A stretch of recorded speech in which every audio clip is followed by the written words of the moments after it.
Halo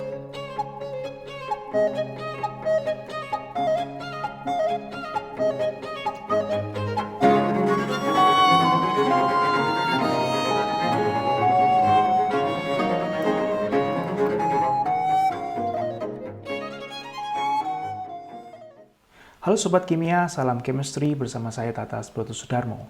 Di kesempatan kali ini kita akan bersama belajar mencari jurnal mana yang kira-kira sesuai dengan artikel yang kita buat sehingga artikel itu kita bisa submit di jurnal tersebut dan semoga bisa diterima begitu.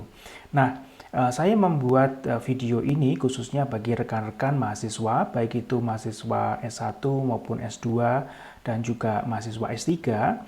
Selain itu juga untuk rekan-rekan dosen dan juga peneliti muda yang mencari jurnal-jurnal internasional apa saja untuk artikelnya disubmit begitu. Jadi ada beberapa publishing house yang akan menjadi topik saya pada kesempatan kali ini, yaitu yang pertama adalah Elsevier, kemudian kita coba mencari di Springer, kemudian di Taylor and Francis, dan di Wiley.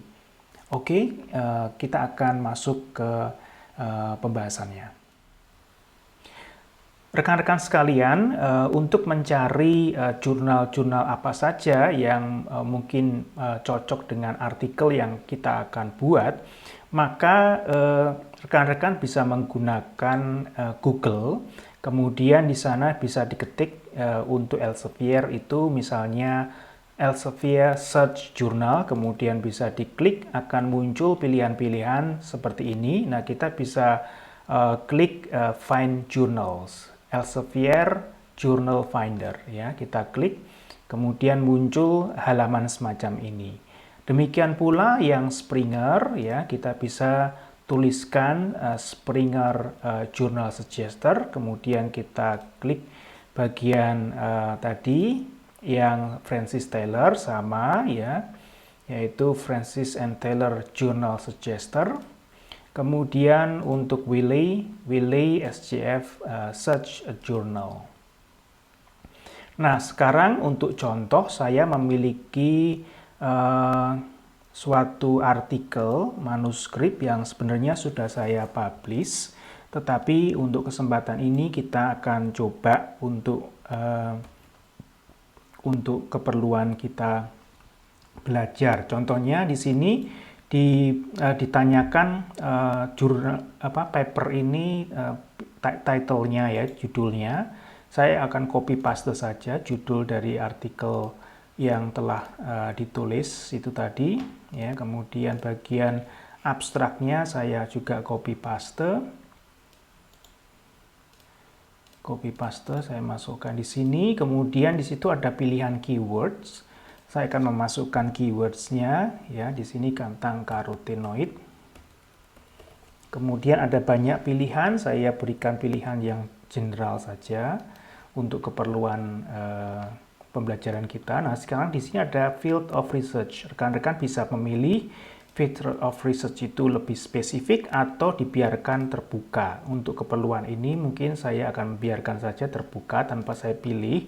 Namun memang kalau rekan-rekan pilih itu akan lebih target pada audiens mana gitu, ya, sangat target dengan baik begitu. Ini saya tidak ada pilihan, jadi kemudian saya klik langsung Find Journals. Nah, setelah Find Journal kita dapatkan di sini halaman semacam terlihat di gambar di sini. Nah, di sini ada publication types.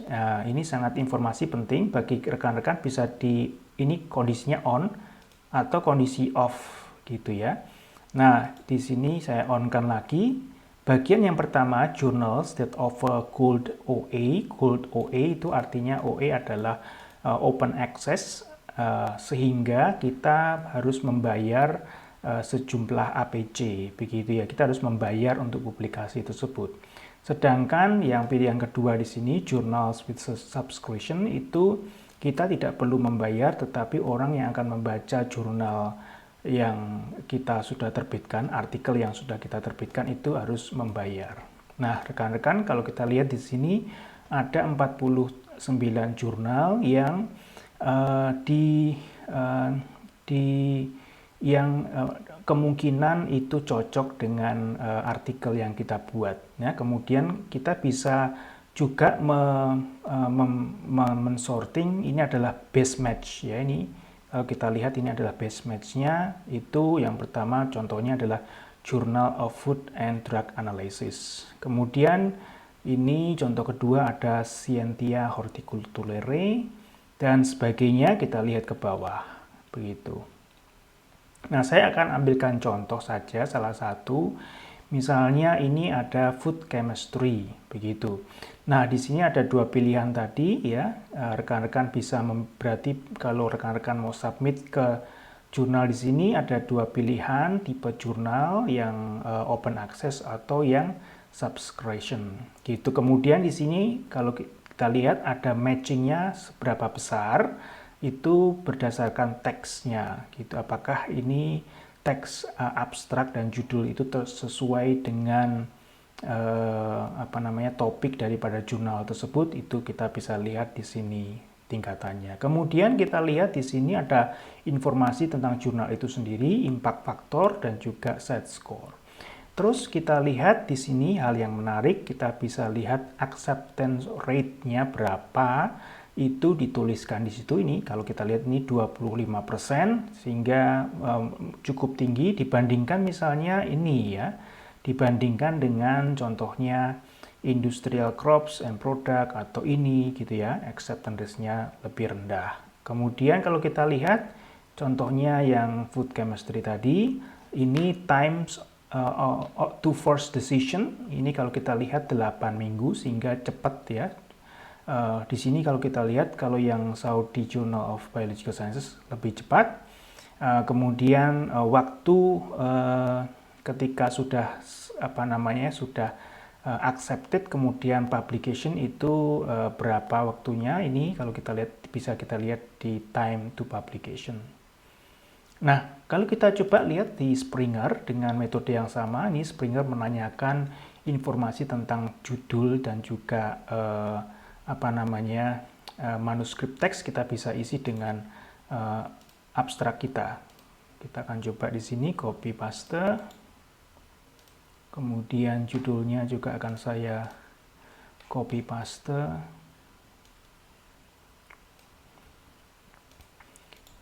Oke, nah sekarang subjek areanya bisa dipilih rekan-rekan sekalian. Ini saya hanya tidak pilih, jadi saya biarkan terbuka dan bagaimana search engine ini memberikan informasi pada kita. Nah, ini adalah hasilnya. Ada beberapa pilihan di sana, mulai dari pilihan yang pertama di sini yang tentunya ini adalah best match ya, sampai beberapa pilihan-pilihan yang lainnya di bawah.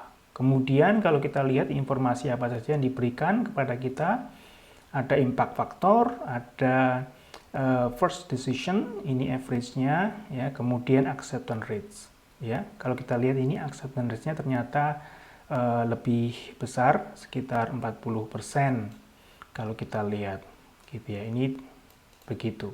Kita akan coba yang Taylor and Francis. Taylor and Francis ini hanya memberikan abstraknya saja. Saya coba akan pastikan kita copy paste bagian abstrak saja.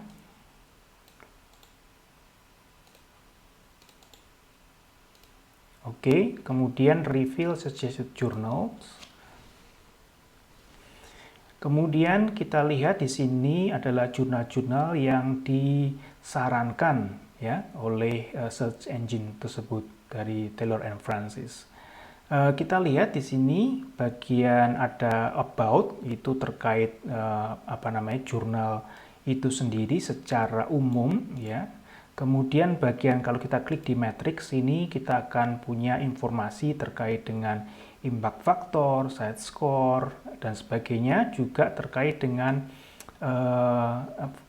tentang ini ya, speed acceptance-nya juga. Misalnya berapa cepat jurnal tersebut memberikan jawaban pada artikel yang kita submit. Di sini 72 hari. Kemudian kalau kita lihat acceptance rates-nya, kemungkinan artikel kita diterima. Kalau kita lihat di sini 60% lebih besar. Kita klik aja asal, saya akan ambil asal misalnya mana ini? Sebelahnya mungkin ya, matriksnya. Kita lihat ya beberapa informasi-informasi. Ya, kita lihat di sini beberapa informasi yang terkait dengan jurnal yang disarankan. Kita coba buka sekarang yang Wiley. Kalau Wiley itu ada abstrak dan juga title. Saya akan masukkan yang abstraknya, kemudian judulnya saya akan juga copy paste.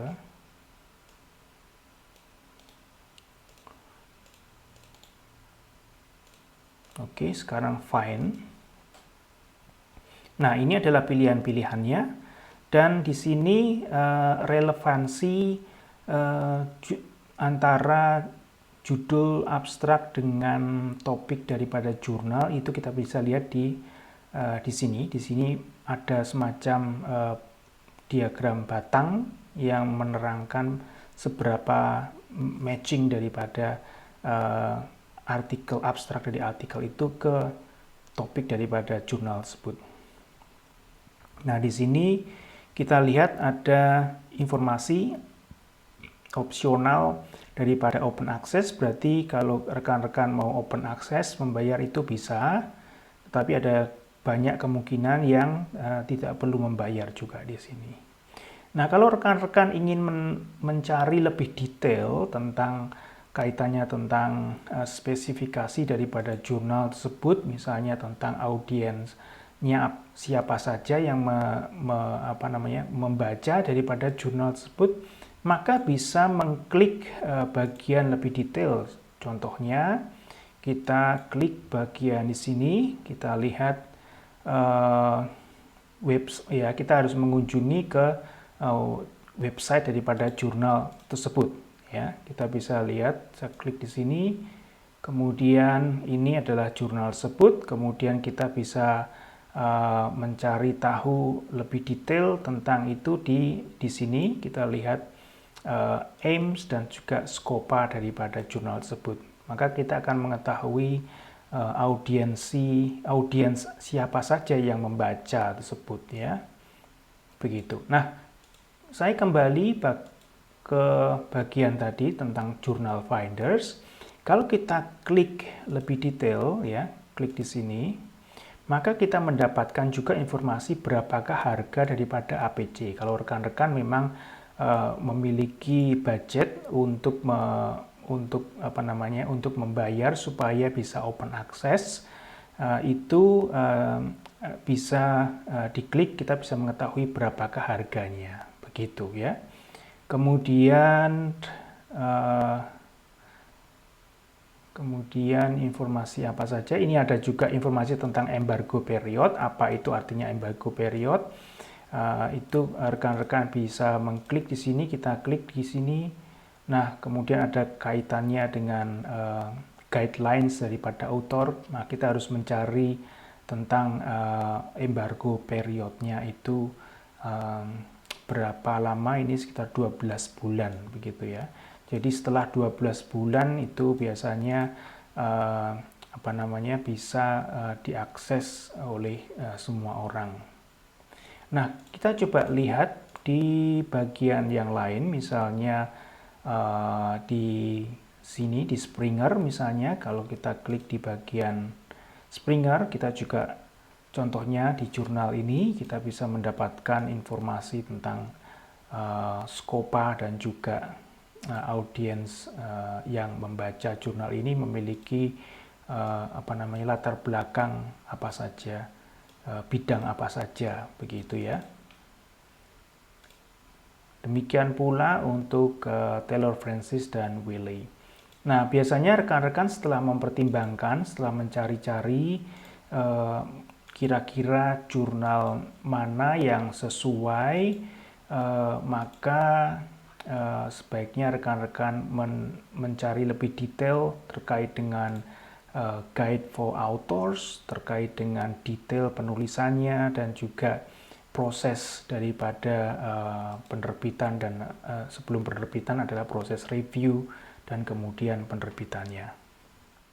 Baik rekan-rekan sekalian, semoga informasi tadi memberikan input dan juga bermanfaat bagi rekan-rekan sekalian yang sekarang ini mencari jurnal-jurnal untuk artikel yang sudah dibuat itu disubmit, dan semoga rekan-rekan sukses di dalam proses ini, dan sampai jumpa di lain kesempatan. Salam chemistry.